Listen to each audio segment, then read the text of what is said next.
Recently مسجد Al-Aqsa کا مسئلہ چل رہا ہے، اور بڑا ہی سیڈننگ ہے ٹو سی کہ مسلمان جس طرح سے ٹریٹ کیا جا رہا ہے، اور امت میں کسی بھی لیڈر کا کوئی ریاکشن نہیں آتا.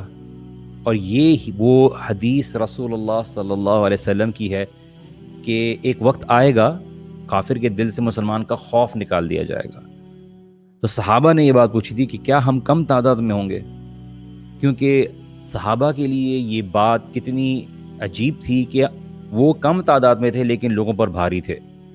رسول اللہ صلی اللہ علیہ وسلم نے فرمایا نہیں، تم کم تعداد میں نہیں ہوگے، تمہاری تعداد اتنی ہوگی جس طرح سے سمندر کی جھاگ کے مانند ہوتا ہے، کہ تم کتنا زیادہ نمبرز میں ہوگے، لیکن جو تمہارا خوف ہے وہ اللہ سبحانہ و تعالیٰ کفار کے دل سے نکال لے گا، because they will not be worried about کہ ہم یہ کوئی ریاکشن کریں گے، بیکاز ان کے اندر اپنی خود کی یونٹی نہیں ہے. دوسرا، تمہارے اندر محبت آ جائے گی دنیا کی، اور یہ مسلم امت کے لیے ایک ویک اپ کال ہے.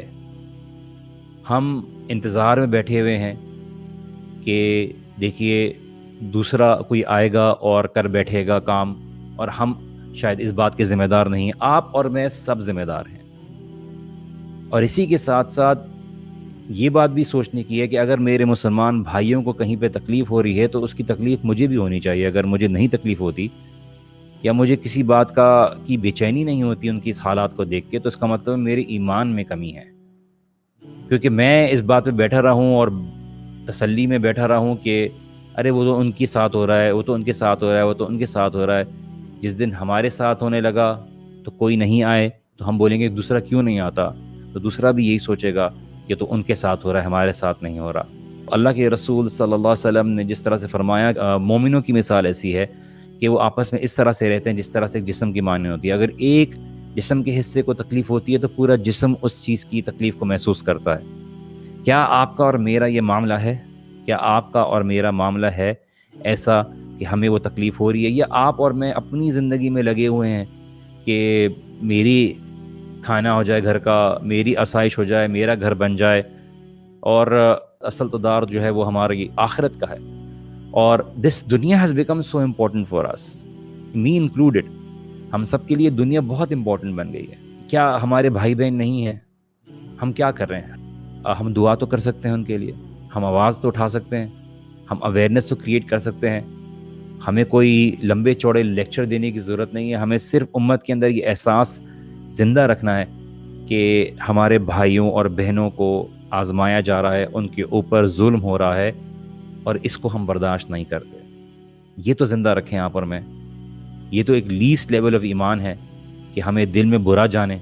اگر ہم ہاتھ سے نہیں روک سکتے، کچھ آپ کو ہائی فائی کرنے کی ضرورت نہیں ہے. Just start speaking about it. صرف اس کے بارے میں بات کرنا شروع کر دیں. احساس دیں اس بات کو کہ جو ہماری ای سی جی کی لائن ہے وہ اسٹریٹ نہیں ہے، کہ جب مسلمان امت کو تکلیف پہنچائی جاتی ہے، جب ہماری بابرکت جگہوں کو، اس اسپیشل جگہوں کو ڈسرسپیکٹ کیا جاتا ہے، تو اس امت کے اندر حرکت آتی ہے، اس ای سی جی لائن میں کچھ حرکت آتی ہے. تو اس امت کے لیے دعا کیجیے، ان طاق راتوں میں خاص دعا کیجیے، اور تمام مسلمانوں کے لیے دعا کیجیے کہ اللہ سبحانہ و تعالیٰ ان کو ظالموں سے نجات عطا کرے، ان کی اللہ سبحانہ و تعالیٰ مدد کرے. اور یہ چیز یہ مت سوچیے کہ اللہ سبحانہ و تعالیٰ ان کو شاید کسی امتحان میں رکھے ہیں. یہ ہمارا بھی امتحان ہے. ہو سکتا ہے اللہ سبحانہ و تعالیٰ ان کو شہداء اور کون کون سے درجات عطا کر دے اس امتحان سے گزرنے کے لیے، جبکہ آپ اور میں یہاں بیٹھے ہوئے آرام سے زندگی گزار رہے ہیں، اور ہم سے سوال ہو جائے کہ تم نے کیا کیا تھا، تمہارے پاس جتنی طاقت تھی تم نے کیا کیا. تم دعا تو کر سکتے تھے.